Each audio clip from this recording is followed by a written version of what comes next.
আসসালামু আলাইকুম সুপ্রিয় দর্শক, আশা করছি যে যেখান থেকে দেখছেন সকলেই ভালো আছেন। চলে এলাম পিঠাপুলির পর্বে সেরা স্বাদের ৫ পিঠা রেসিপি নিয়ে।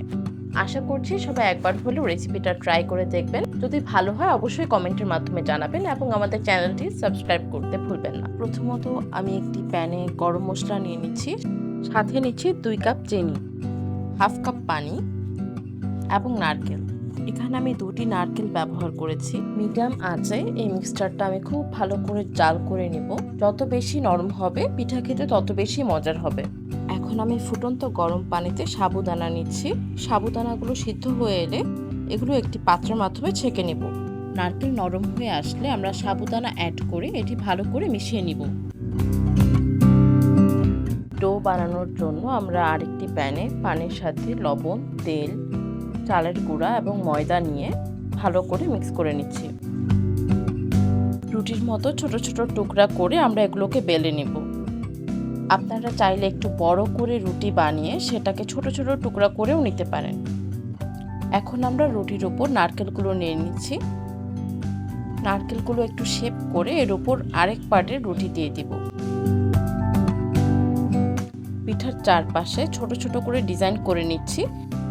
ডিজাইন করার সময় মাথায় রাখবেন যেন একটু চেপে চেপে ডিজাইন করা যায়, না হলে কিন্তু নারকেলগুলো ঘুরে যেতে পারে।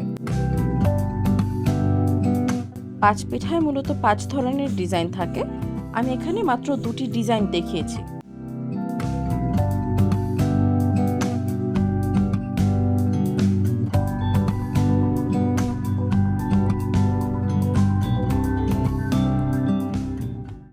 আপনারা চাইলে একসাথে অনেকগুলো পিঠা বানিয়ে এগুলো ফ্রিজেও রেখে দিতে পারবেন।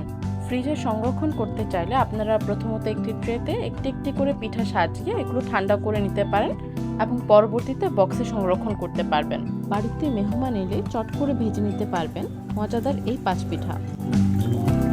পিঠা ক্রিস্পি হলে খেতে বেশি মজা হয়, তাই আমি ওগুলো একটু বেশি সময় নিয়ে ভেজে নিচ্ছি। যারা ব্যাচেলর থাকেন অথবা দেশের বাইরে থাকেন তারা সহজেই এই পিঠা রেসিপিটা ফলো করতে পারেন।